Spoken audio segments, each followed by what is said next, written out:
Good morning, one and all. We are back, maybe a bit rusty after taking that week off. Tiger is back in town. We'll hear about Tiger. John Bagnasco is here. John's going to turn off his phone because he's getting feedback.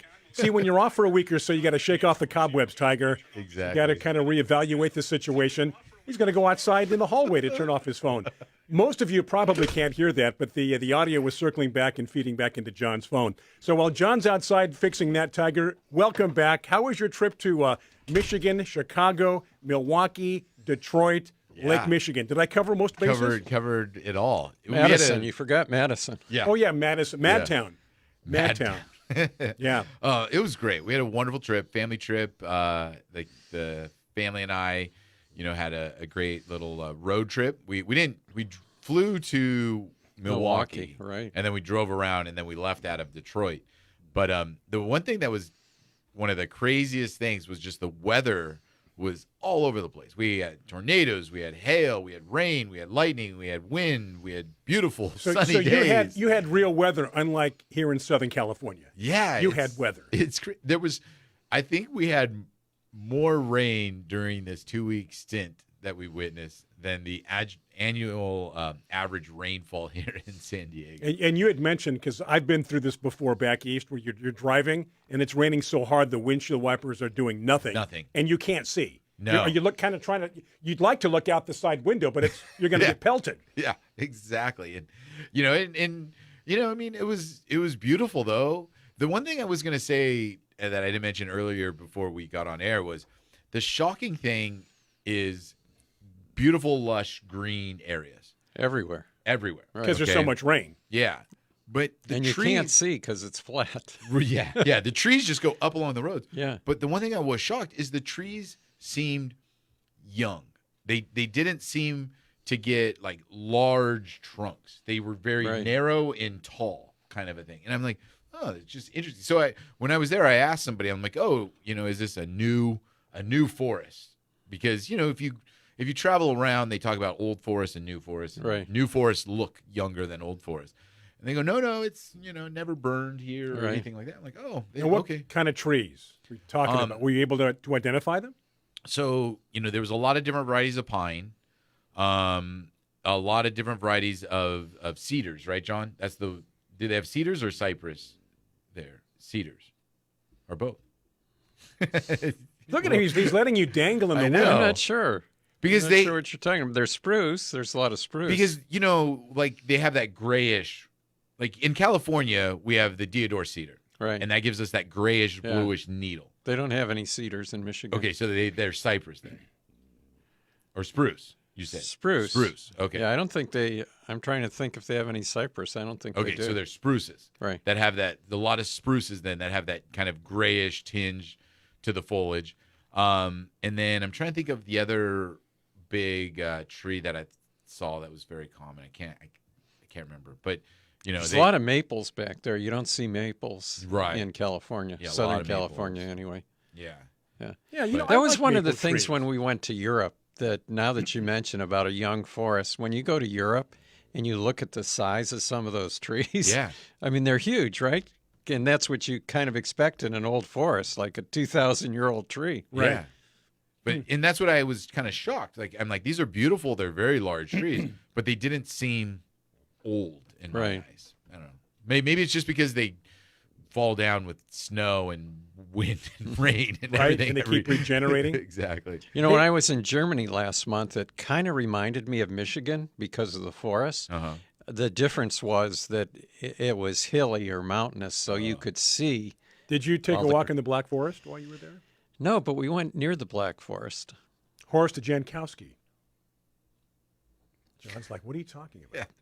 There's a song that came out in the 60s called A Walk in the Black Forest by Horst Jankowski. It's an instrumental. Really? I'm going to have to read about that on... You've heard that. You've heard it before. Purely instrumental, no vocals? Yeah, it's instrumental. It's called A Walk in the Black Forest, Horst Jankowski. It used to be an exception when they would have a popular instrumental song. Remember, there was like Walk, Don't Run. Walk, Don't Run? Yeah. How about a theme from A Summer Place, Percy Faith? Yeah. and no matter what shape your stomach's in. Right, which Alka-Seltzer used in their commercials in the 70s by the T-Bones. Yeah. Okay. Yeah. It's like Tiger's like, okay, we got to get back to gardening here. But hey, many of our people, though, know what we're talking about. And by the way, welcome. I'm looking at our Facebook page. Everybody is back. Thank you so much. Veronica, Rick, Gina, look at everybody, Tanya. And the list goes on and on. Yeah. Right. Yeah. So thank you for tuning in. Thank By you the very way, much yesterday the weather was beautiful in Oh, man. Southern California. Beautiful. We've been having some unbelievably hot weather, at least near me. Oh, Yeah. No, No, in it's the been hot. 90s every single day. You said it was going to be a cooling trend was going to take place a couple of weeks ago. Did I say that? You did. Really? You did. I can run the tape back. I'd like to hear that. And I was all giddy for it, and it never happened. I take his word as gospel. It is. You know, Yeah. I really do. He knows what he's talking about. Hey, what's happening in the newsletter? Did anybody notice the news? Go ahead, John. I know you want to say Oh, something. I was just going to say you take my word as gospel, but that's really a different John. See, I told you he's going to have a good show. Good show today. Guess what? Oh boy, We're going to Costa Rica. we are going to. Now we can Yes. officially say we're going to do it. And Tiger has the dates. Yep. Well, the response has been overwhelming. Everybody says yes. Let's go to Yeah. Costa Rica, Yeah. April 2024. Right, April 2024. And if you read the newsletter and found the one mistake, The one mistake said it was going to happen in 2014. Well, that's revisionist history. right. Just a mistake in the newsletter. Did we have a good time? Not 2014, but 2024. And you know what? I'm really excited because Tiger's been working on this trip. He's been twice, right? He's Yep. you know what Tiger Been is? twice. He's a conduit. Contour. He is a conduit. He's a conduit. That's what you Make are. things work together. Yes. Yes, succinctly. I forgot what I was. Oh, I was going to say, it's impressed me the way he's designed this trip so that more of our listeners than normal would be able to go. Right. Because we've kept the price of the tour down to, I think the land price is around $1,800, Yep. right? Yep. For 9 days in Costa Rica, In Costa Rica. which is awesome. And Right. And we're traveling. We're traveling, a bit through it. So it's, it's going to be a fun 9 days. Yeah, there's a lot to do. Yeah. And there's some optional things during the trip too. So if you don't want to do, because there are going to be some parts of the trip I think that might be a little strenuous. Yes. Depending on your It's- age, right? Well, I'm It's going to Costa zip line. Rica. I'm going to zip line for sure. Yeah. Yeah. Well, zip line's not strenuous. Maybe getting there might be. I don't know. I've been to these zip lines and getting there sometimes can be a bit. Well, yeah, when we strenuous. were in Hawaii, we hiked for miles to get to this zip I line. love that though, but John, zip lining is not strenuous. You're Right. you're just falling. You're just falling. When we got to the top, we were way above the canopy Yeah. of trees. I mean, way above. Yeah. And guy says, "You ready?" I go, "Just do it. Yeah. Just Don't ask me. Just let me go." And then the first 3 seconds, then you're into it. Yeah. It's like, oh, this is nice. I love this. Once you know the rope is holding. Yes. Are you sure I'm hooked up? Yeah. But my point was going to be that if you want to go into town and do some shopping that day, Sure. you don't have to go. No. So we've made those optional. I think that there's probably 3 or 4 optional things you can do that are like $75. Yeah. So if you want to do them, fine. If you don't want to do them, do What whatever you're you saying want. is we're not going to force anybody to do anything they don't want to do. Well, I'm excited to see some of the tropicals, and there's Right. some butterfly forests we're Butterfly going to. florists, orchids. Orchids, yeah. Just very tropical areas, and then coffee plantation. Are you still going to give surfing lessons? Yeah. Yeah. I think the end of our trip is on the coast because we kind of cut through the middle there. So, Right. Yeah.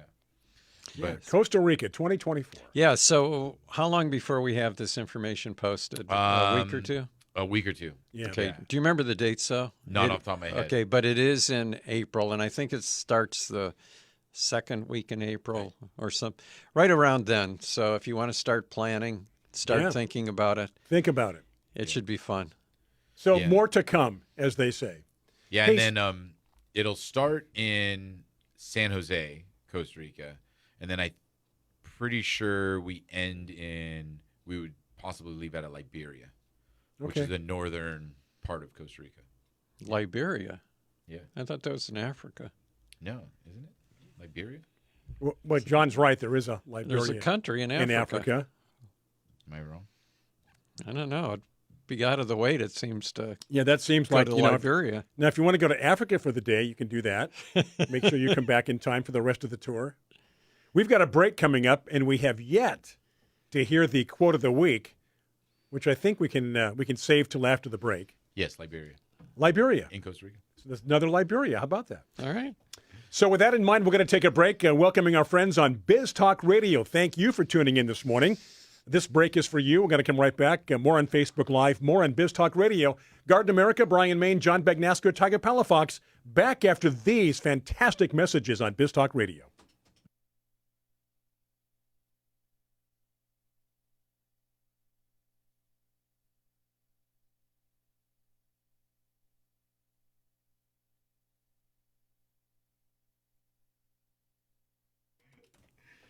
Yes, indeed, we are back. A quicker break on Facebook Live, a bit longer on Biz Talk Radio. So thank you to our sponsors, Fertilome, Root Warrior, and Mosquito Dunks. Please support them. Support us by going to our website, gardenamerica.com. It helps us. You can log on for a second or an hour. We just want you to log on to gardenamerica.com. John's got the quote of the week from the newsletter. And again, the trip is not 2014, it's 2024. April. Anyway, the quote's from Henry Mitchell. And he said, gardening's full of mistakes, almost all of them pleasant, and some of them actually instructive. Yeah.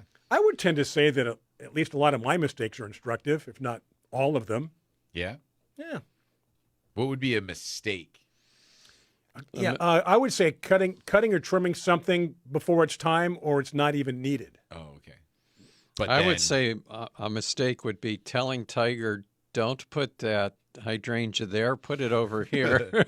Oh, you know what? Speaking of hydrangeas, mine's getting a little cooked. Yeah, really? It doesn't like the sun, Brian. Yeah, but I did move it to a shadier spot. Yeah, I'm going to move it because at first it was doing really well because I had it in a shadier area, but it wasn't blooming like I thought. I put it in the sun, boom, blooms everywhere. Now it looks like an tired old. Too much sun. Yeah, and it does. It's really hot. And it's getting afternoon sun too, which is even worse. And that's the funny thing when traveling too, because I'm all over the Midwest there, and hydrangeas and all these plants just out there in the full hot sun. Doing well? But, I mean, they get 10 inches of water and they get clouds and everything else. Those weren't the hydrangea macrophylla. They were the other ones. Yeah. The other ones, yeah. Yeah. You're a big macrophylla guy, aren't you? Well, I think those are probably my favorite hydrangeas. And this isn't the first time I saw it, but I always get blown away by how many cannas they grow. Do they treat those cannas like annuals? They treat them like dahlias. Yeah. Which they dig up the bulbs in the fall, put them in the basement. Yeah. Because they have a ton of cannas. Just every street. Yeah.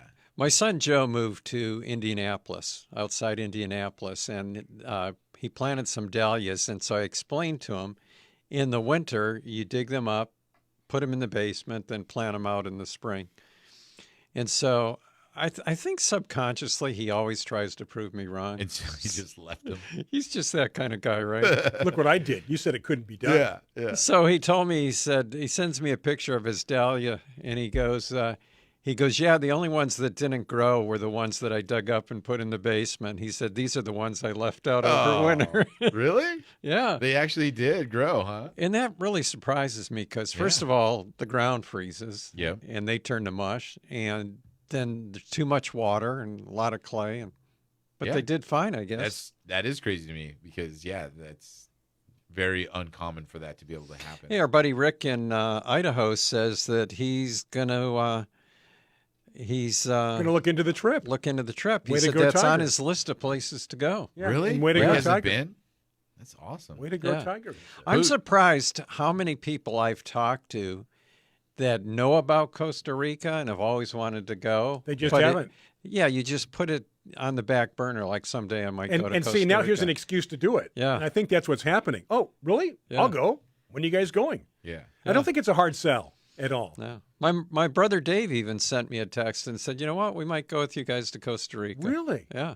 I think it's a very, in people's minds, an exotic jungle type, never really been to a place like that before kind of feeling. Well, it's a rich coast. It is, isn't it? Yeah. Very rich. I'm going to be drinking a lot of coffee while I'm there. Oh, yeah? Well, yeah, we're going to coffee Costa Rican plantations, aren't we? Yeah, we are, but I don't know if they drink a lot of it. Yeah. Why not? So the one thing I will say about Costa Rica that is unexpected is actually how, okay, so when you're outside of San Jose, it is still very raw, meaning it's a beautiful... Untapped? Yes, untapped. It's a beautiful country that a lot of people know about, a lot of people go to, but it's still very untapped. And you'll just be driving through these absolutely gorgeous forests and these areas. There's and you're nobody around. Nobody around. And then you'll hit another town. Like I mentioned, Liberia, San Jose is the capital. Liberia is another major airport. I would say it'd be like flying into San Luis Obispo. Like okay, it's that, right, yeah, that kind of small kind of a thing. Like you get off the plane and the tarmac. Yeah. Yeah. I think it is bigger than that, but I hear you. Yeah. It's not as big as you would think. That's its next major airport, and it's not that major. Dana wants to know, Tiger, if you were ever down on the Osa Peninsula. Yes. And I have no idea what the Osa Peninsula is. So that's the thing, is that there's different parts, and because it's almost like that section is cut off from the mainland, because to drive around it takes you forever. And as I mentioned, the roads are not right always that well maintained there. That's why you have to use the zip line. Yeah, but no, they have ferry boats that cross, so you don't have to drive around. Oh, so you get on this ferry, and it was like an hour and a half ferry boat that you cross over with your car and everything to get to the other side. But otherwise, you'd have to drive around. No, that's worth it. Yeah. That's good. Yeah. Dana says she was at Lapa Rios, and it was spectacular. Oh, okay. Lapa Rios. I don't know that one. But, yeah, it's amazing. And people there are amazing. It's funny. I mean, for those of you that have never been, there's this thing, and you see it in advertising for Costa Rica, and it's Pura Vida, which is like pure life.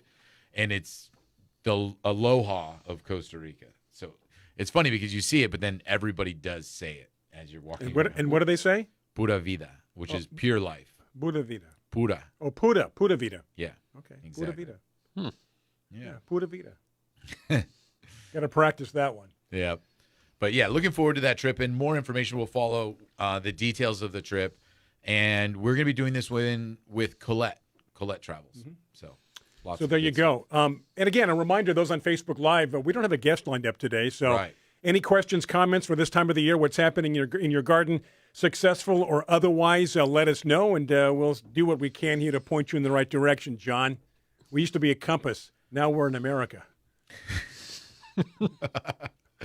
John knows what I'm talking about. So we were supposed to have a guest, and they had to reschedule. That was going to talk about monarch butterflies today. But it's funny, obviously monarch butterflies in Southern California are a big deal. We're all trying to save the butterfly here. But it was really cool to see how many monarchs are there in the Midwest, too. And when we were in Michigan, there wasn't a day that went by that I didn't see a monarch. Well, that's going good. by. But they migrate there. That are like the Southern California or the California butterflies, I think, just migrate up and down the coast. And some of them Mexico, don't. Right? Yeah, and some of them don't even migrate. Yeah. But there, they migrate, right? Like, don't they go really far, John? Isn't that because of the weather? Yeah, they would die. I feel like. I have to admit, I really don't understand butterflies. Well, they're free, right? I know that, but I was looking at, what was I looking at? Excuse me, cabbage moths the other day. I was telling Shannon. Are flying around your yard? Yeah, they're flying around the yard, and it's just like, do they even know what they're doing? I mean, where are you going? You're here, you're back, you're forward. Yeah. It's you're saying there's no apparent direction. No, you're like a drunken sailor. Yeah. Do you really have any idea at all? We have to take a break. We're going to continue talking about drunken sailors and monarch butterflies and a lot more. So those on Facebook Live, questions, comments, feel free. Those on Biz Talk Radio, thank you for tuning in. We're going to take a break. This is Garden America. Stay with us.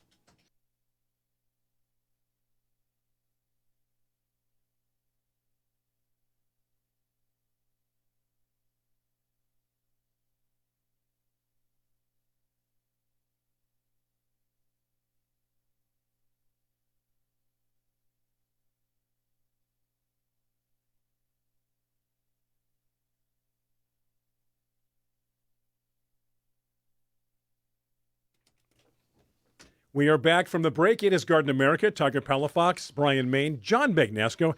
Having a good time after taking a week off. Tiger is back. We are catching up, talking about Costa Rica. And, of course, gardening, horticulture, whatever else that you want to talk about. Now, you mentioned the monarch butterflies. Remember we had a conversation several months ago about we don't see bugs on the windshield much anymore. Oh, yeah. Not a lot of bugs. And my wife and I took a drive to Julian.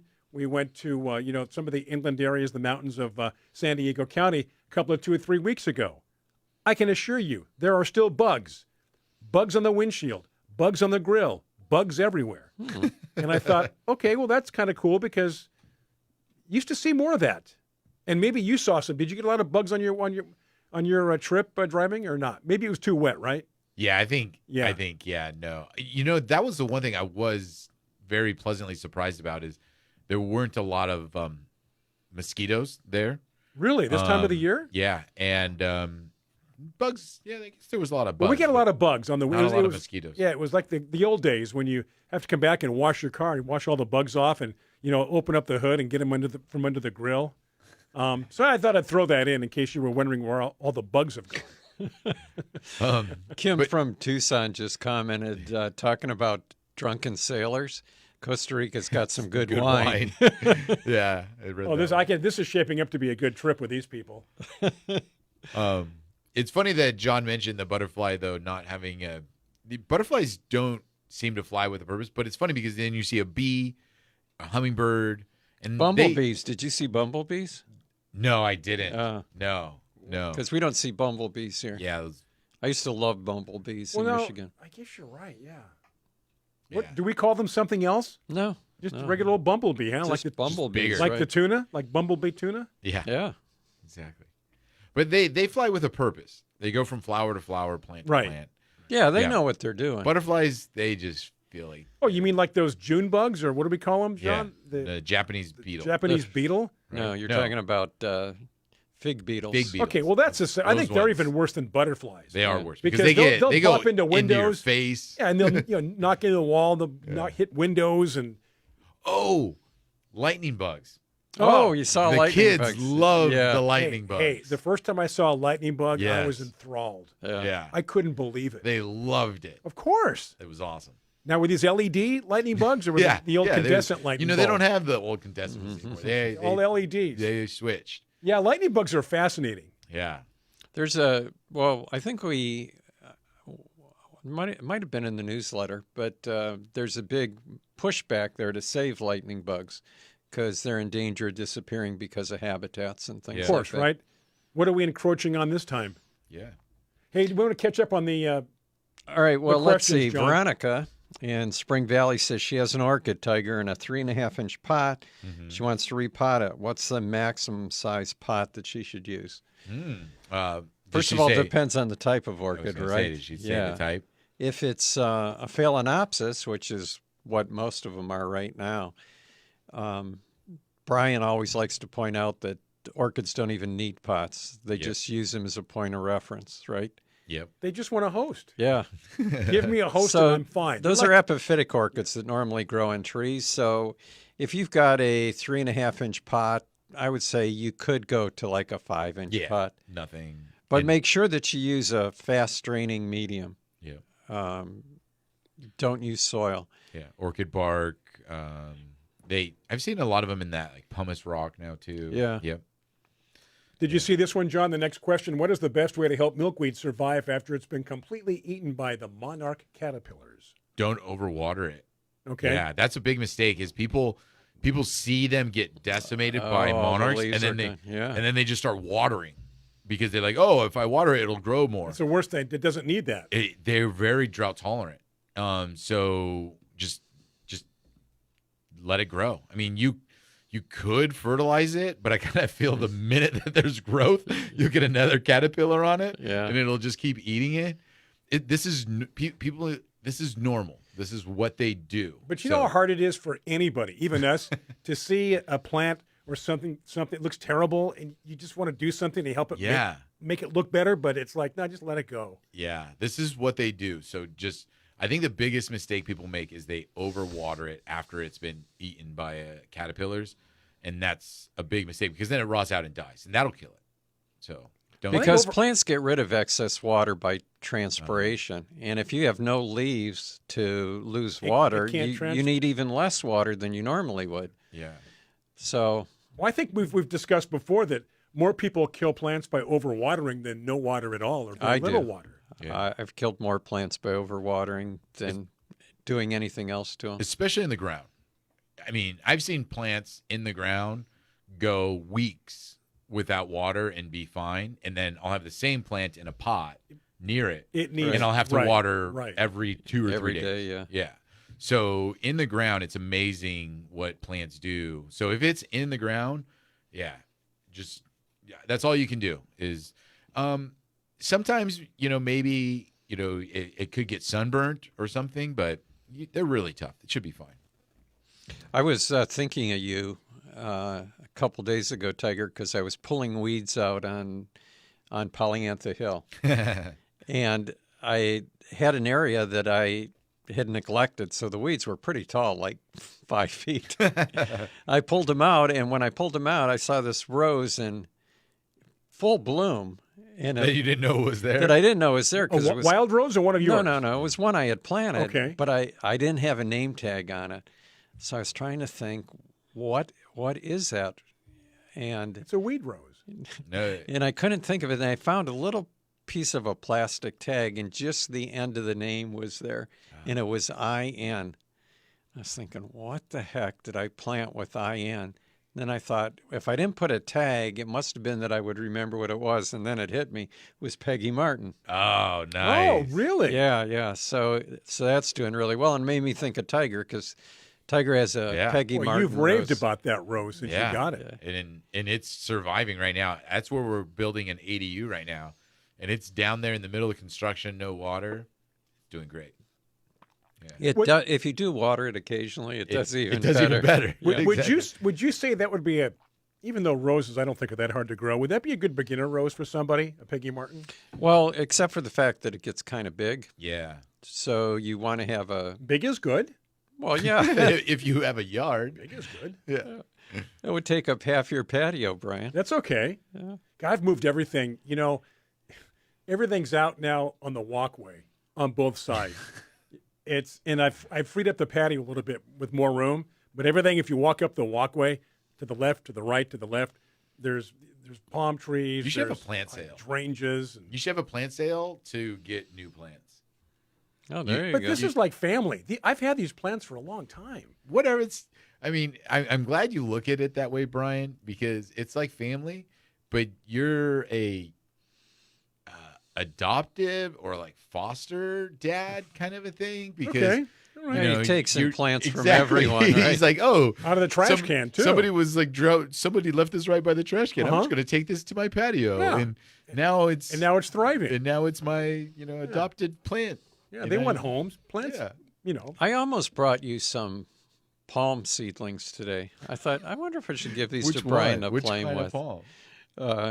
Washingtonians. Oh, jeez. I'm not exaggerating that. I probably pulled up yesterday a little over 100 seedlings of Washingtonias. They're everywhere. Those queen palms you gave me. They look like grass. Yeah. Those queens you gave me a few years ago. Yeah. They're huge. They're second story high, 20 feet at least, in the same pot. Well, I'll tell you, it was a good sized pot to begin with.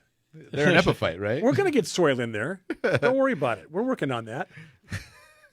Hey, Carla says that she'd like to get Tiger some native milkweed. All they have is the tropical variety. Okay.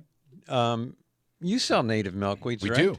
And isn't there a company that grows them? Yeah, Moosa Creek Nursery, Moosa. Are they North County? Would Fallbrook they Valley Center? Yeah, that's what I meant. Are they Valley Center? I think they were recently bought by a new owner, so I don't know if they moved the location or not. I used to think it was Moose Creek Nursery. Right? Yeah. Yeah. I used to own a nursery called Moose Creek Nursery. Well, maybe that's what I'm thinking of. Yeah. I used to live in Alpine. I knew that area very well. Yeah. I probably went in there too a few times. But Moosa Creek Nursery sells native milkweed. And the cool thing about them is that they sell to a lot of San Diego County nurseries. and you can go onto their website, and to ensure that you're going to get what you want, you can actually order the plants from their website and have it at whatever nursery you want and go there and pick it up. And then it'll be pulled off to the side and waiting for you. That's cool. Or you can call around and make sure they have it in stock. Because sometimes you don't know if it's in stock or not.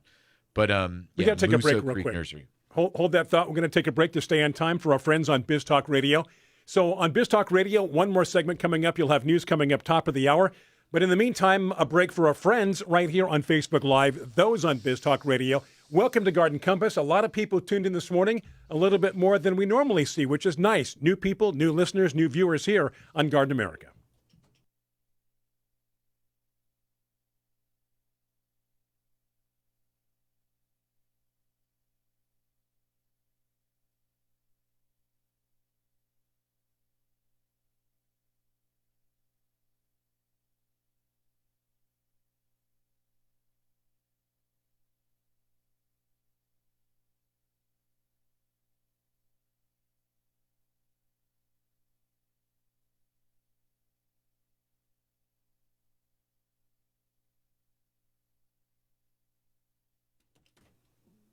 We are back from the break.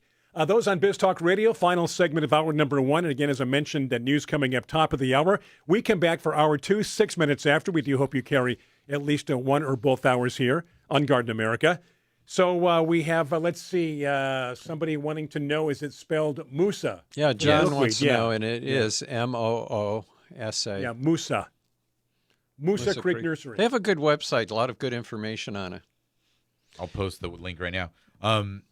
And then somebody had mentioned also it reseeds, Asclepius, the milkweed, reseeds easily. And it does. I mean, when you see those seed pods and then they turn all cottony and then they just begin to drift in the wind and get taken places, you see it pop up all over your yard. So I always find it funny when people come in to the nursery and just buy and buy and buy milkweed. And then they'll even like pull the caterpillars off of plants and put it on there. There's no shortage. They'll be fine. Yeah. I noticed that the praying mantis eggs hatched a couple weeks ago, and they're all over the yard. Really? Yeah. I like them. Are we caught up on the questions? I think so. Let's see. There was one other one. Hold on, I'm going back to it now to post this.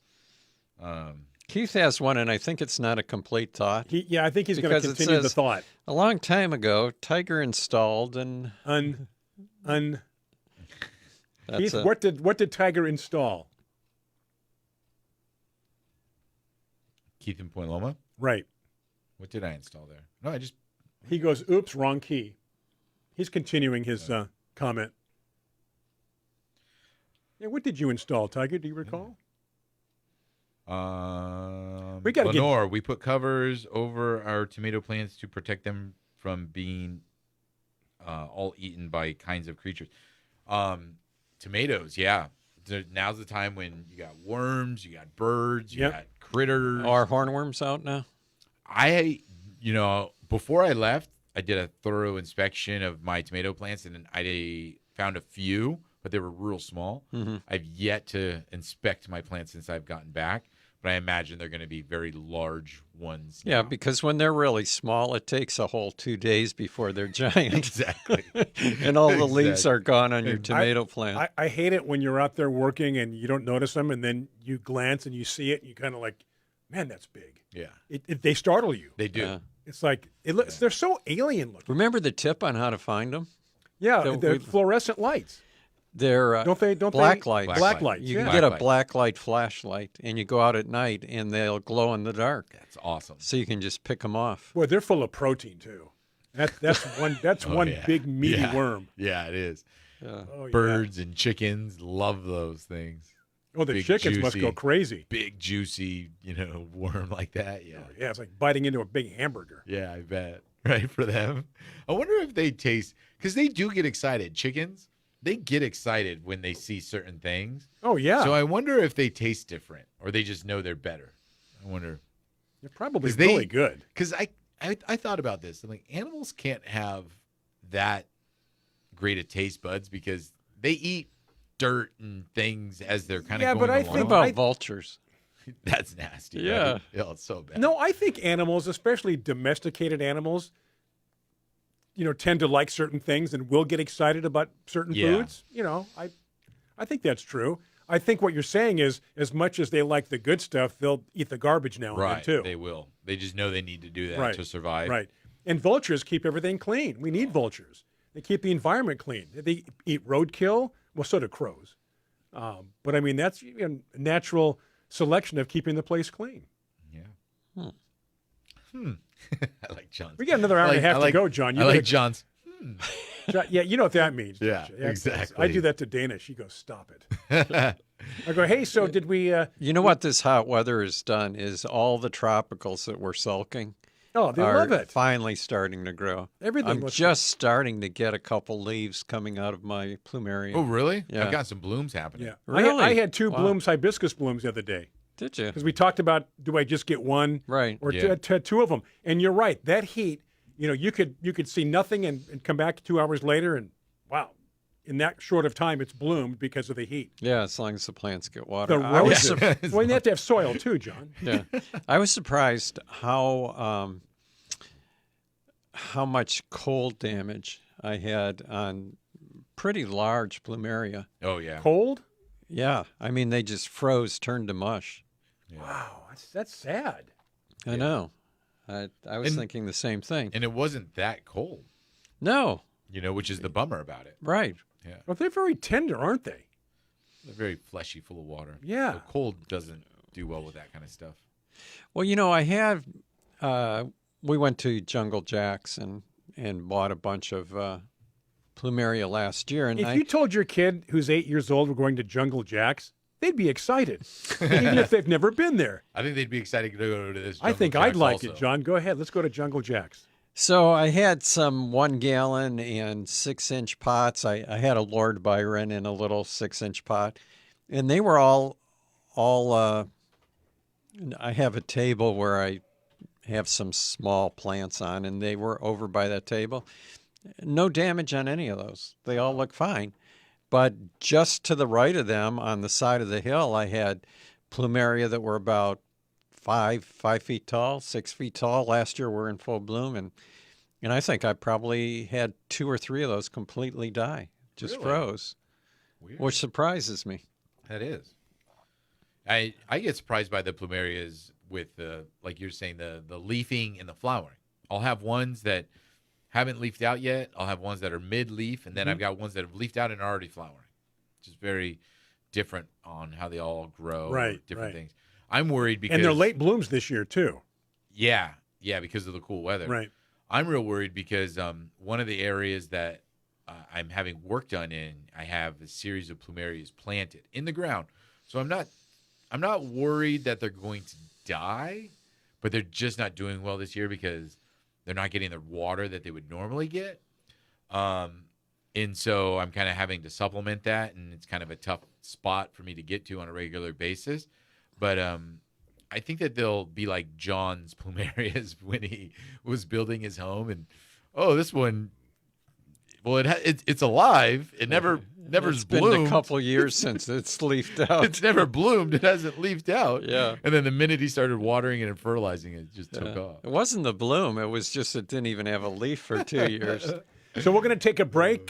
Biz Talk Radio news coming up top of the hour. That'll be the end of hour number 1. We'll be back much quicker for those on Facebook Live. Keep those questions, those comments coming as we continue on your weekend. Thank you for tuning in. Again, go to our website, gardenamerica.com. You can also visit our YouTube page, Garden America Radio Show. Watch all the shows archived. Today's show will be uploaded sometime early or later on this afternoon, so you can rewatch anything you want on our YouTube channel. But again, gardenamerica.com. So we've got news coming up, but we are back at 6 minutes after on Biz Talk Radio, quicker on Facebook Live. Stay with us.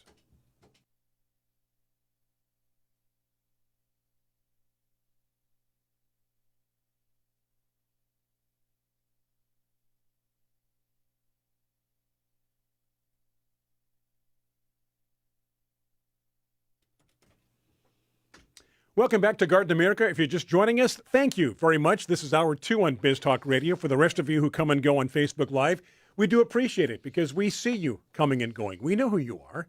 And even if you're not watching us, we still know who you are. So be very careful. We're on many mediums, John. You can find us anywhere. We can find you anywhere. Alexa. I Like Guard remember America Gracie Radio Allen podcast. talking about her brother getting hit by a truck because he had his pants on backwards. Do you remember that? What? Yes, I actually do remember that line. Yeah. George asked him why the truck driver hit him, and she said, well, he couldn't tell if he was coming or going. He had his pants on backwards. Couldn't tell if he was coming or going. Oh, my goodness. So there's your Burns and Allen reference for the day. Yeah, Keith said, Tiger, that a while back he remembers you talking about installing a computerized irrigation system and wants to know if you would recommend it. Now, I'm wondering is that a specific one or is that the one that you talked about last month that you programmed to go around corners? No, things? so I did not install that at my home. Right. But I think he's just referring to conversations I've had about different irrigation controllers and systems, and it's tough. So when it comes to irrigation systems, there's a lot of pros and cons, and I think that you have to match it with who you are. John and I were talking before the show, and he has Hunter nodes that we've installed at his home because all the valves were in different areas, and for us to run wire around his entire yard would have just been more challenging. Would not make sense either. We installed these battery-operated controllers. The difficulty behind that is that he has to go to each controller, change the settings to run it, if that's what he wants to do. They do offer a Bluetooth version that he can have an app and do that with as well, but I was worried because he had multiple controllers, that would be difficult for him to do at his home as well. Now, and that being said, like finding out what works for you. When it comes to controllers for irrigation systems, there's the very basic, which you go to your controller, you program the time and date and set, you want it to run these days, this time. Very easy for people to do. And some people find that challenging too. Or you can go the app or Wi-Fi based controllers, which again, you can do from your phone, you can do from your computer, you can do from anywhere that you are. You can be in another state and change the system. Right. But again, that's all dependent upon your Wi-Fi connection, if you're savvy with that stuff. I'm always in another state when it comes to trying to. But if you do something that repeatedly over and over again, you start to learn it. It's when you learn something and then don't use it for a month and you can't remember what you did. Well, and that's the problem with irrigation is that you really don't use it every month. I mean, in a situation with Keith living in Point Loma, he could potentially shut off his irrigation come January and not turn it on until June. April, May, right. Later. That's the trouble with controllers is like you say, Brian, if you were out there weekly and changing them and manipulating it, it'd be one thing. But people, usually aren't like that. So then they kind of forget how they do it. And so I usually stick with the very basic form of an irrigation controller from homeowners just because for me. You'd like to dumb it down a little bit? Yeah. And it's easy. Like as an example, right now I'm running into a problem where I installed, not by my choice, but by the customer's choice, I installed a Wi-Fi controller. It's a, I don't know how you say it, a Rakio. Or no, it's a Beehive one. You can buy them at Home Depot and box stores and stuff like that. And I set it all up. I programmed it. But now it's having problems connecting to the homeowner's Wi-Fi. Which can always be sketchy. Which, is now creating problems with the watering system. And I go, see, now if we had just installed the one where I can just program it to run on Monday, Wednesday, and Friday for this time, we wouldn't be having this problem. And here's a very bad scenario. You're on vacation. Yes. You're hooked up in the Wi-Fi system that you just referred to. There's a Wi-Fi problem. You're not getting the water you need.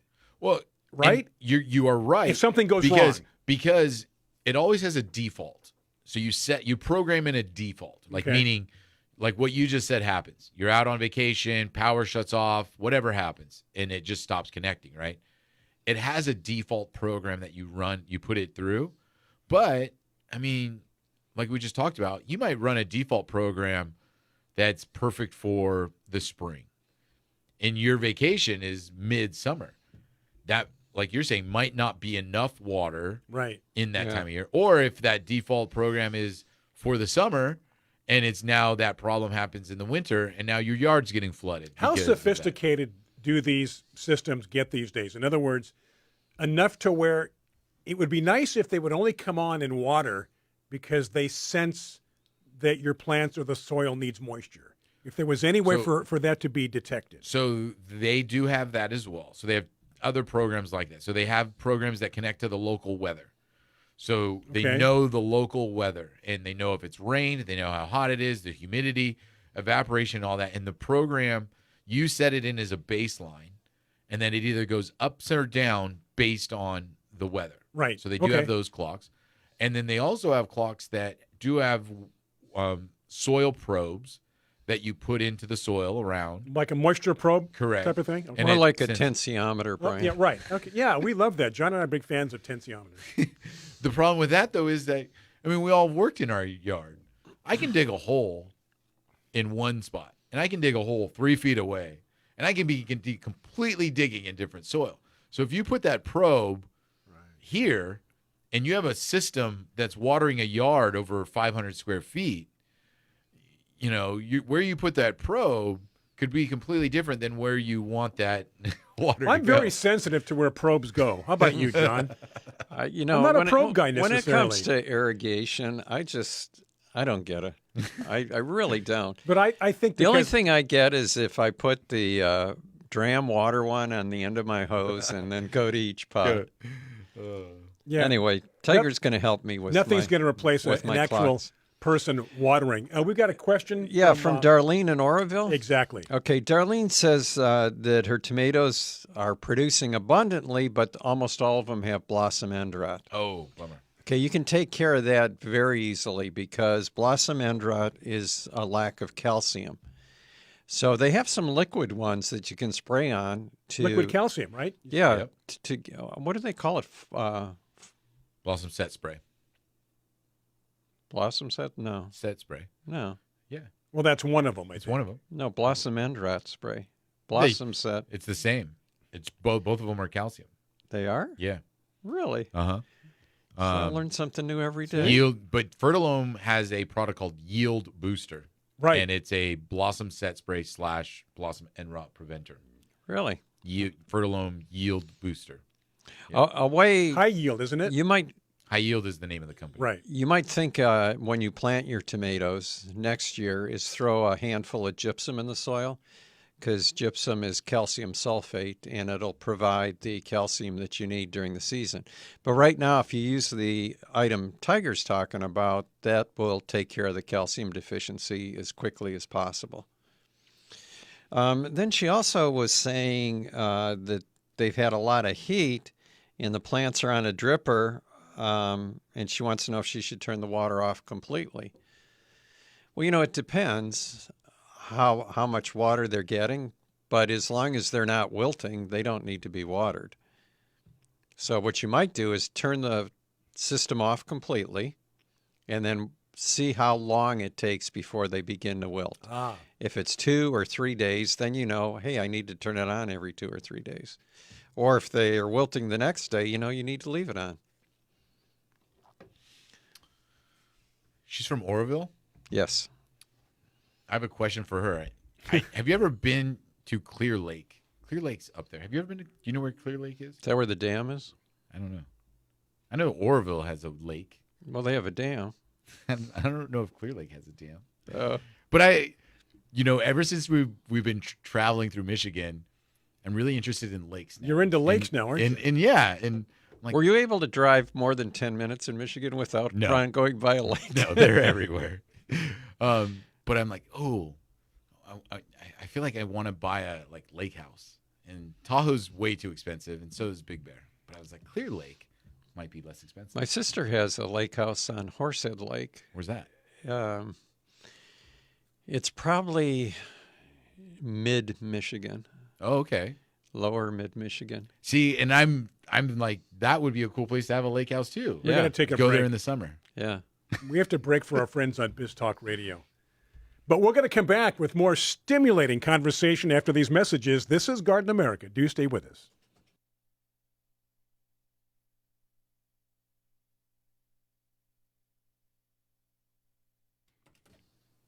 All right, back from the break. Those on Biz Talk Radio, we do appreciate you tuning in. This is a pre-recorded show from last week. If you so desire, you can watch us live, take part by going to our Facebook page, Garden America Radio Show, 8 o'clock on the West Coast, 11 o'clock Eastern Time Zone, and so on and so forth, Mountain Time and Central Time. As you like to say, John, you can figure that out yourself. Hey, did you see that Carlos post, John, about Nuccios? No. Was it Carla? No. Yeah, Carla. My husband alerted me to an article about Nuccios Nursery selling their land and eventually closing. They said they would be there at least another year. Wow. I highly recommend people visit the nursery even if they don't want a camellia. And you were up there, what a couple years ago? 2 or 3 years ago, yeah.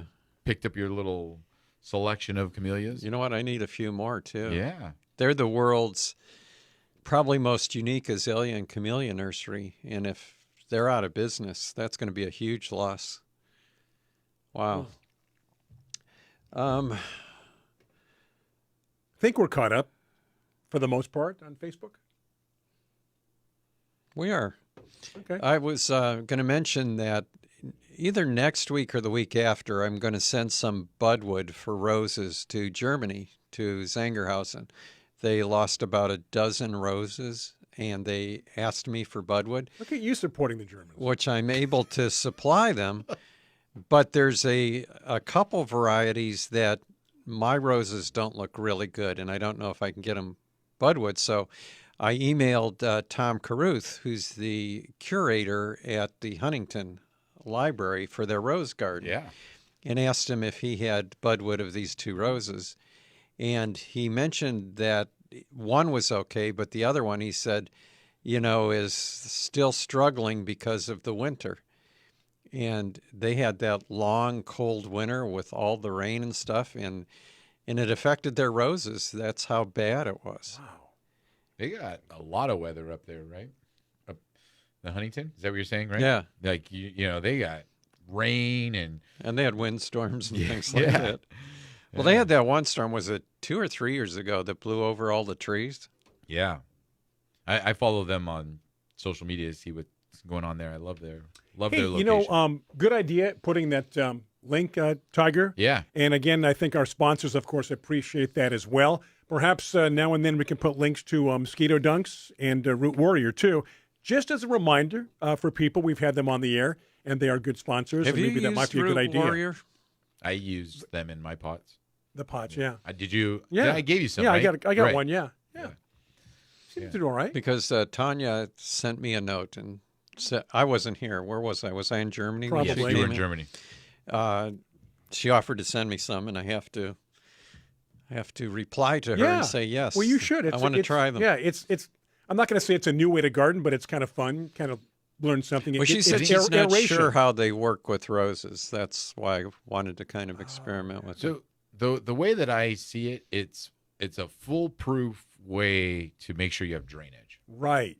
So if without you're ever, the perlite, right? Yeah, if you're ever concerned that you have plants in pots, that you're ever concerned like, oh, are we ever going to have a problem with drainage in this pot? Mm-hmm. You're 100% guaranteed that you're going to have drainage Right. because it puts a air void in the Right. pot for drainage and over the hole, so you're not going to have it get clogged Right. up. And provide some kind of It's aeration like a traffic in there too, cone right? that you It stick is. in the pot, right? That's is. exactly right. And in where kind of like a situation for me is I had a plumeria in a beautiful ceramic pot. Well, one day I went out there, it's just full of water. And I had not realized that the plant had clogged the root, the hole, the drain hole up. And so it was just holding water. If I had probably let it set for 2 or 3 weeks like that, I probably would have had a dead plumeria. Yeah. But, so that's one thing that the Root Warrior does is that you're always guaranteed to have drainage. And the website is different, though. Do you recall the website? Plant Warrior. He's got a good memory. Plantwarrior.com, right, I think? Okay. Yeah. So, yeah, John, Yield Booster from Fertilome Right. is a calcium spray. And it says helps stop, prevent blossom end rot, and helps set blossoms for yield enhancement. Okay. So, yeah, I think they're kind of one and the same. Calcium sprays for blossom end rot, and then they also help yield. Yeah, it's a good product. I think it's a good idea.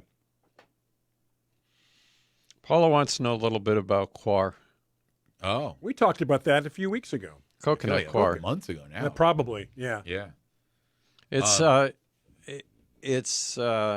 Pete's replacement nowadays. Yeah. I don't know that it really makes that much difference that if we, it's supposed to be ecologically better because it's a byproduct. Peat bogs are disappearing. Well, I don't know if that's true. But I think it's a better product than peat. Yeah. Because it doesn't, peat is either, wet or dry. It's no in between. And sometimes the soils that have peat get too soggy, I find. Mm-hmm. But coir, which is coconut fiber, doesn't have that problem. Yeah. And plus, what do you do with all the coconut shells? So you might as well recycle them, which is great. So, yeah, I think it's good. I would probably use that over peat moss. The only thing about peat is that if you have an area or a situation where you need acid-based soil, peat is acid-based. Pete the hippie, right? We're not the coir is, I think, neutral. I agree, John, that I do think that coir is a better product, though, because I think it stays at a better moisture level in the soil than peat, like you're mentioning. Right. And it's highly noticeable when you're using it in pots as far as that goes, because, Brian, you always mention how the soil shrinks when a plant dries out. Absolutely. Coir does shrink. I mean, you can find it in a brick form and do that, but it does not do that nearly as much as peat-based soils. Peat will actually repel water when it's completely dry. Mm-hmm. It's hard to get it rehydrated. And also, the cool thing, I think, and I don't know the truth to this, but you can actually incorporate coir into your soil, like into your actually native soil, to help with moisture. Like I've seen research done for golf courses and places where they'll aerate the soil, they'll rake in a powdered form of coir into the golf course lawn, and then it holds moisture, so they don't have to water that lawn area as much, and it's been proven to do it pretty well. So, pretty cool product. But it does not smell like coconuts. That's the sad part about it. That's what people want. I want that good coconut I would smell. love a coconut-smelling soil. Tony in Connecticut wants to know if coir would be good for propagating cuttings. I think it's pretty sterile. Yeah. So, you don't have to worry about that, but I think it would just be too wet. Depending on the cuttings. Right. I wouldn't use it for rose cuttings. I think it would be too wet for rose cuttings. Yeah. If you wanted to use it for rose cuttings, I would say if you used maybe 1/3 coir to 2/3 perlite, that would be a good mix. Keep the perlite. We got to take a break here. We've got 2 more segments coming up.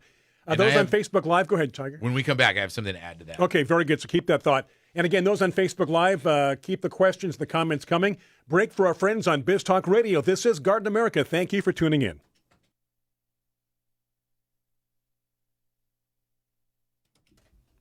And just like that, we are back. We hope you did enjoy that break on Biz Talk Radio. Thank you for supporting our sponsors, Fertilome, Root Warrior, Mosquito Dunks, our major sponsors. We're back to Tiger with a continuation on the fantastic conversation we're having here. Yeah, so, when it comes to coir, they sell it in different forms, too. So I think, was it Tony who was talking about cuttings? Right. Okay. They sell what's called a chunky coir. And so you'll find it in a powdered form. You'll find it in a form that's kind of similar to peat moss, which is very soil fibrous. But they also will sell it not as broken down and chunky, which retains moisture like regular coir, but it also puts voids. So I think so lets oxygen in there. I think I've seen that actually advertised as a cutting medium. So they're not all the same when you look at the product. When you buy coir, you're not buying. It's not the same. There's different ways that it's produced. So I think that maybe if you've seen that, Tony, in terms of somebody selling that as far as for cuttings, for rooting, it's probably because it's the chunky one, which is almost equivalent. I would call it like an orchid bark. It's almost like an orchid bark, but actually holds moisture better than orchid bark does. So maybe that's what you saw. Did you see Darlene's question, John, again? About the calcium? She's got spotty Wi-Fi, Tiger. How do I solve that? No, but Blossom Enrot, spotty Wi-Fi. So she missed the product that you were talking about, the calcium spray. Well, good. I put the link to it on top of our chat. Right. Yield booster from Fertilome. And I mean, a lot of people will at a garden center sell Blossom Set spray, Blossom Enrot sprays. They're all kind of similar. They're all calcium sprays. And John, you described how you used it, right? You spray it on the flowers as they come out, right? No, on the leaves. On the leaf. For Blossom Enrot. Yeah. If you're doing it to set fruit, you would spray it on the flowers. On the flower. So, Darlene, just go back up in the comments a little bit, and you'll find the link that Tiger posted. And then, I mean, so remember, too, that everybody talks about tomatoes, but that actually happens to a lot of flower fruiting vegetables. You'll see that happen with bell peppers. You'll see that happen with bell peppers can get Blossom Enrot too. Some of the squash, zucchini, those kinds of things can get that. So as you mentioned, also, what did you gypsum in the soil? Right. Calcium in the soil when you're planting those kinds of vegetables, number one, help with the connection of the flower to fruit, that's calcium. And number two, it helps prevent things like blossom and rot, no matter what you're growing. So, you know, it's funny because we used to always advertise gypsum for breaking up clay, and now we don't. But it still would be good to incorporate gypsum in your soil for calcium. Right. Yeah. Do you remember the picture we used to paint about how effective gypsum was on breaking up clay? No, I remember you mentioning it, but I don't remember exactly what it was. It was like if you wanted to pop some popcorn and you put it in a pan and lit a match and put it under the pan, that would be just as effective as gypsum in breaking up clay. Yeah, it does nothing for breaking up clay. Yeah. Virtually nothing. Virtually. But yeah. But I know John and Bob's had a product to break clay up buster. clay. That Clay worked buster. really well. And that worked very well. Yeah. Molasses and molasses. It was molasses. What? It was two parts. Remember? Are you thinking about the flapjacks that No, it was, the recipe? What are you talking about? It was molasses. Was it? Yes. You mean one of the ingredients? Yes. Gosh, he's going to look it up right now. Serious? Yeah, I feel like I'm going crazy. First off, I'm thinking Liberia's in Africa, and then John's got me thinking that you're not thinking of sapinin, are you? Give me a minute. The only thing that was missing out of that was John's molasses. Yeah, exactly. Huh. Molasses. Huh. Veronica says Biosol. No, Biosol's not the... Biosol is a great product. Right, but not to break up soil. Right. But he had a special one that was called... what was that thing called? Well, I know the first thing that comes to my mind is Soil Optimizer, which is not what we're talking about. That's Biosol. Right? That is Bio... Oh, is it really? Yeah. Oh, okay. But that's not what we're talking about. But that's not the product that broke up the clay. You know, it wasn't Clay called... Buster. It wasn't Clay Buster? No. Penetrate. There you and go. You're right. Sapinin. Yeah. Penetrate. Sapinin and kelp. So everybody that just went to Amazon and ordered molasses to put in your soil, you can also get taro to take care of the ants that are going to be attracted to the molasses. Sapinin. They used molasses in They use molasses to make soil soup. Soil soup. That's what it was. Soil soup. Because it fed the bacteria. Boy, these are old discussions from years ago. Yeah. Yes. Soil soup and John and Bob's, and Sears and Roebuck. Roebuck. What is sapinin is yucca extract, right? Which is basically like the equivalent to like a sugar, right? Isn't it? Or is it do something different, sapinin? Yeah. What does sapinin do? It breaks up clay soil. Well, it coats the clay particles. Oh, so it's like I thought it was feeding the bacteria. No. Because with penetrate, you're putting bacteria in and then you're putting kelp and saponin. Right. I thought the saponin was to feed the bacteria. No, the saponin opens up the soil to allow oxygen in so that the beneficial bacteria can survive. And then Lenore's got a question, John. Pepper question, I think. Oh, you know what? That's common when it's hot. She says that her peppers are getting burned in the sun, the side that's exposed to the sun. That's going to happen. Yeah. Well, yeah, and commercially when they grow peppers, they can't get away from that either without putting a row cover over the peppers. So Lenore, if you just go online or go to your local garden center and get a row cover, that will shade the peppers. And row covers can be left indefinitely over crops. They'll keep out breathable bugs. light. Yeah, and they let plenty of light in. Somebody had mentioned bugs earlier, and they use that to protect against critters and bugs too. Right. Yeah. As well. So, yeah, if you've got that problem, you should get some row cover. It's a very lightweight white cloth-like material. Don't get confused by using plastic or because that's too hot, right? Oh yeah. It's like a greenhouse. Yeah, exactly. Or sometimes people will use that black weed barrier cloth, and that not the same thing either. So yeah. Our latest topic on Facebook Live, John, is earwigs. You know what? I have, and Tony mentions that she has earwigs too, and Rick was talking about. And Rick's talking about in Idaho, and I've got millions of earwigs. You were saying that. I remember that. Literally millions. And the way I deal with them is I lift up the pot, I take my hand and grab a whole handful and throw them into the chicken coop. The chickens love them. Yeah. But I don't know of effective ways to get rid of them. Probably the taro granules, sprinkling them around, are probably the best that I can think of. There's earwig traps, but unless you've got a little tiny area, they're just not going to work. The only other thing, and I don't understand this at all.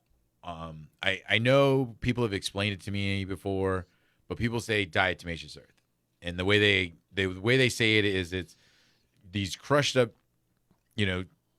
seashell critters is diatoms, and when crawling insects like ants, earwigs, pill bugs walk over this, it's the equivalent to like walking over a bed of glass, right? And so it shreds their belly, it messes up their feet, and all this bleed to death. Yeah, but I'm like, I'm sorry, I feel like I'm spreading out baking powder in my yard, and I'm just not seeing it. So I don't know. Well, it also dissolves in water. Yeah. So I mean, if you water, forget it. So, but they say it's effective. So diatomaceous earth is something that you might look into because, like you say, John, there's not a lot out there for earwigs. I mean, unless you're going to do one of those really broad insect killers that just kills everything. Yeah. I think the taro dust or the taro granule is really going to be the best. Yeah. And I have so many sow bugs in earwigs, and sow bugs are even worse than earwigs right now. Yeah. But the reason is because they have all those pots. And people are asking if Sluggo works. It's spinosad. I mean, Sluggo for slug and snails is only going to be effective on slug and snails. What was it again? Sluggo Plus. Sluggo Plus. No, but Sluggo is, what was it again? The product in Sluggo. Oh, what kills them? The active ingredient? Yeah. Iron sulfate. Right. And then Sluggo Plus has spinosad, but that's only going to be effective if they chew on the plant. Like, that's why they have to come in contact, obviously, with it. Yeah. We got to take a break. Okay, we have one more segment. Believe it or not, wow, fast show. No guest and just us. Goes by quickly. Yeah, we're answering a lot of questions. Some people even fall asleep. We'd like you to wake up for the last segment, if you would, please. Break for Biz Talk Radio. Back after these messages.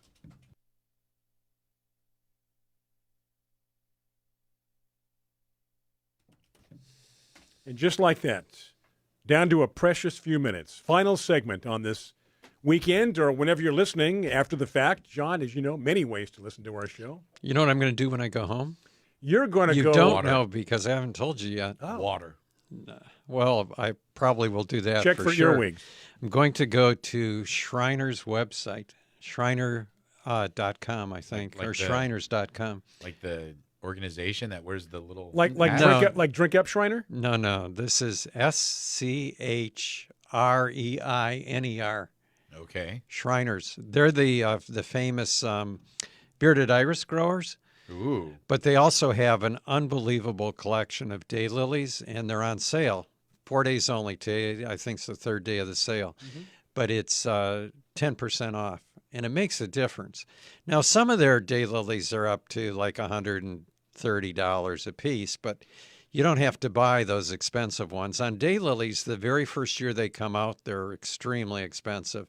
And every year after that, they get cheaper and cheaper. But some of the daylilies on their website are unbelievable. I mean, they've got pie crusting, doubles, singles, fragrance, evergreens. You've got to look at them. But anyway, I think I'm probably going to order, my guess is going to be about 2 dozen. Wow. Oh, I beat you to it. I'm already ordering.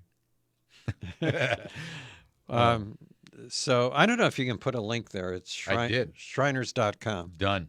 It's Okay. right there. All right. Bearded iris. Right, but click on the daylilies and look at their different daylilies. They've got them down as cheap as $10 a piece, but they're not the type of daylilies you'll find in any garden center. And are these the ones that mostly go dormant in the wintertime? No, they've got both. They've got them both? they've got evergreen, semi-evergreen, dormant. They have them broken out by fragrant if you want fragrant Really? daylilies. They're pretty serious about this, aren't they? Oh yeah. That looks like a rose. It's like a spiral orange Yeah. kind of thing. Bill? Oh, Bill Marriott. Marriott is a breeder, and some of his are going to be newer ones, so they'll be pretty expensive. Look at that. It's on our website right now. It's beautiful. Yeah, that's cool. All right. Not Yeah. our website, I'm sorry, our Facebook page. Who knows? It may end up on our website if Daniel's listening. Yeah. Yeah. Anyway, I think that definitely today the sale's still on, but tomorrow for sure would be the last day. But go ahead and order. Have you started to plant the left side of your driveway with these kind of different plants like you had in your last home?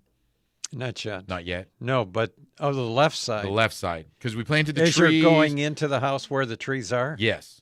Not the left side of the driveway. Yeah, when you're Yeah. pulling up the driveway to the left. Right. Yeah, that's where you put the crepe myrtle. Correct. Yes. Have you started planting that area with these? Because the cool thing about Yeah. John's house in the past is your old house in Fallbrook, it was wonderful, and I thought the landscape worked really well together. Mm-hmm. But as he mentions, he's never had anything the same. He never had Right. two of anything. It was Right. always different.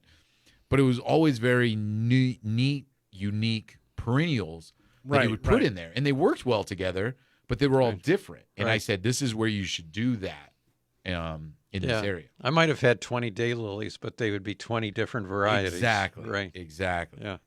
That was cool. Yeah, I did start doing that. There's roses there. There's daylilies in there. There's agapanthus. Ooh. There's, for some reason, there's like, there was hakea in the newsletter today, and I've got like 3 or 4 different hakeas there. Okay. Just intrigued with hakeas. And then, and some grevilleas for some reason. Ooh. Interesting. That's Yeah. throw in an oddball. You took it from Australian Hill, or what was it? Oh, I haven't planted the hills of Africa yet, or Australia, just because I haven't been able to get to that area. So That seems like a fall thing. yeah, could be. do. It'd be much easier to do then. Yeah, Yeah. I had what was it? What's the fried eggplant? Rhamnia, Yeah. Rhamnia coulteri, the Matilaha poppy. Poppy. Yeah, I gave one to your guys to plant when they were there. Yeah, totally dead. Leave it. That'll do. They'll Really? come back sometimes. You think so? Yes. Okay. Leave I it. remember you saying that. Yes. So I cut it back, and I want to call that like It's a Lazarus plant. yeah, the resurrection plant for Yeah. sure. yeah. Exactly. So I'm gonna see what happens. Yeah. But I'm kind of wondering if it just got too dry there. Can they get too dry? I mean, yes, they can this time of year. Because and the sun transplanted. drops. There's a sun drop just next to it that died. Oh, really? Yeah. So, yeah. And they're very similar. They don't require a lot of water. I need another. So is the sprinklers just not hitting there? Right. So we need to adjust those sprinklers. No, either that or another sprinkler. I'm not sure. That whole area isn't getting wet. I was going to plant. Shannon every now and then surprises me with a plant that just shows up and she just sets it there and expects something to happen. Something to happen. They just magically get planted and grow. Yeah, right. Yeah. She's like, I just bring home plants and they just little gnomes come out and so she got a blue hibiscus, which I did not need and had nowhere to put. Yeah. But I did have an area where a Banksia died. Okay. Because it didn't get water. It actually was dead 2 days after it was planted. Might have been dead before I planted it. But anyway, I dug a hole to put it there, and it's at the end of where the sprinklers are supposed to hit, and that hole was completely dry. Oh. So I'm thinking that I need another sprinkler. Got it. So we can extend it. Just about a minute, guys. Okay, Kim says that Canna bulbs are on sale at Horn Canna. Ooh, Horn Canna. We had them on before. Yeah. And she said there's a UPS strike coming. Did you know about that? No. Oh, yeah, I heard. I did hear about that while I was traveling. Okay, so they're not going to be able to ship things. So no movies, no shipping. The world's going to come to a stop. Well, the movies, they can be on strike forever as far as I'm concerned. See how Brian feels about that. You know what I say about that? Yeah. Hooray for Hollywood. Oh, yeah. Hey, that's going to do it. Thank you so much for joining us. A good crowd of people tuned in today on Facebook Live. Right. Yeah. We appreciate Tiger's that. going to be working on the trip. The trip, more on Costa Rica. Yeah. And happy anniversary to my wife. Yeah, that's right. My anniversary, too. 17 years. Right? Yeah, exactly. She's celebrating that with her first husband? Yeah, exactly. We're not hanging out today. Enjoy the rest of your weekend. Remember, this show uploaded today on our YouTube channel, Garden America Radio Show, and go to our website, gardenamerica.com. It really helps us. It helps us continue to be here, right here on Garden America. Enjoy the weekend. Enjoy the week. See you next weekend.